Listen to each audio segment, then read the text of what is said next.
This week on Inside Boulder News, robots take over the public library, kicking off a week-long celebration of science and technology. Boulder PD is starting a community engagement panel, and Santa's Little Helpers are the city's newest officers.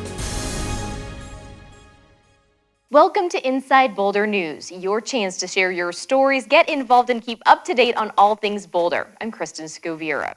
From the smallest startups to the Google campus, Boulder's tech scene has it all, and tech enthusiasts are getting younger and younger. I stopped by the Boulder Public Library where young robotic engineers are putting the final touches on their creations. Scientist Bibley Jr. 10-year-old Deba Cord likes building bots. It's just that it's complicated and I like complicated. Together with her mom, Deba is prepping her robot for this year's Computer Science Education Week, a citywide celebration of technology and innovation.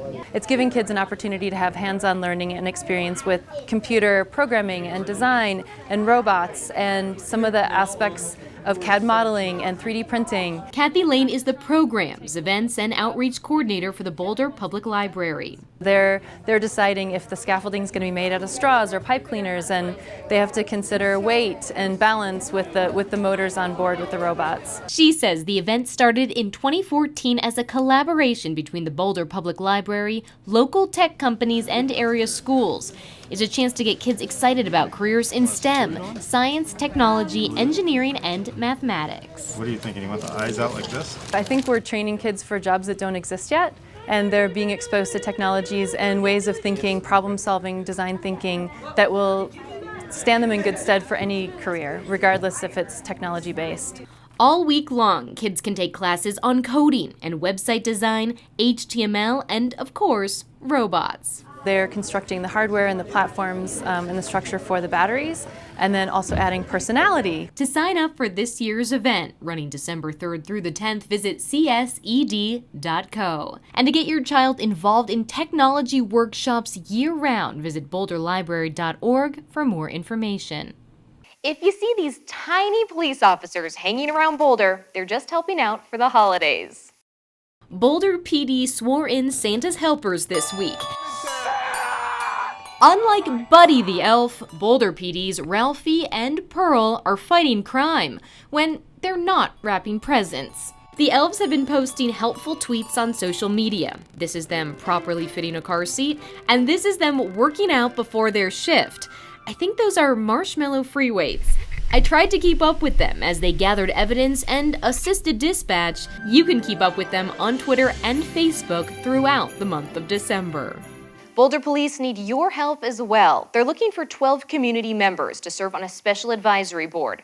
They're calling it the Community Dialogue and Engagement Panel. I spoke to Boulder's Police Chief Greg Testa, who says these residents will help Boulder PD better understand the community they serve.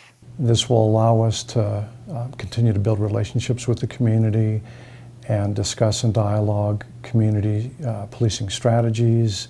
The panelists will be a diverse group. The chief told me he's looking for people from the business community, the faith and criminal justice communities, as well as the Boulder Valley School District, CU Boulder, local leaders, and advocates. We're going to meet every other month, the first Thursday of every other month, and hopefully build or develop an agenda and continue talking through whatever issues come up. If you would like to apply, visit bouldercolorado.gov/police/community dialogue and engagement panel for more information.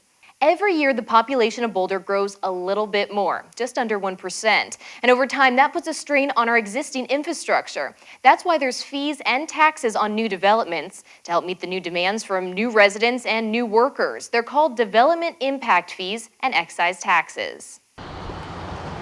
The City Council just adopted some new rates for these fees and taxes, and they did go up just a little bit for residential development.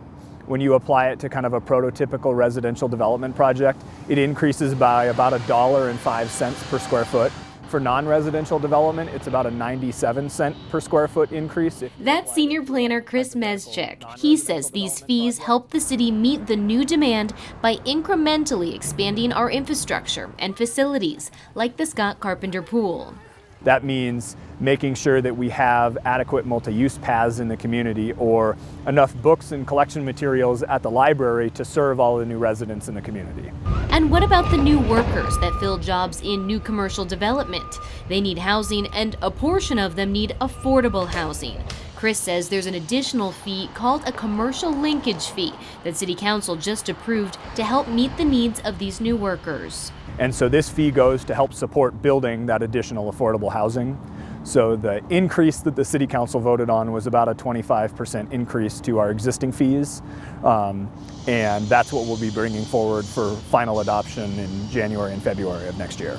To learn more about these changes that become effective on July 1st, 2017, visit the city's website and search impact fees. All year round, cyclists, joggers, and folks just looking for some fresh air travel the Boulder Creek path. It's heavily trafficked, so now the city's looking for ways to make this area more user-friendly for everyone.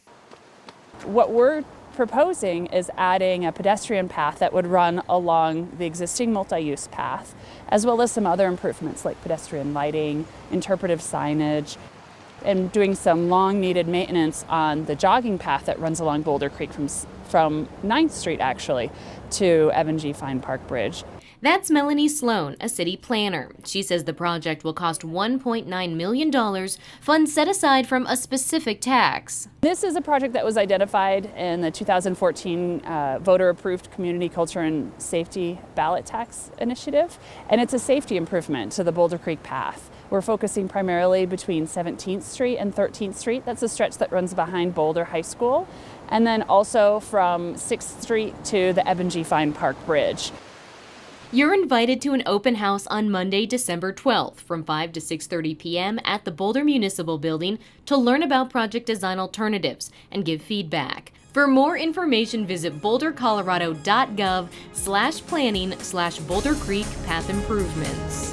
Thank you so much for watching this week's edition of Inside Boulder News. If you have pictures, news tips, or events you'd like to see featured, we'd love to hear from you. Connect with us on Facebook and Twitter. You can also sign up to receive video updates right in your inbox. Just go to boulderchannel8.com and click on subscribe.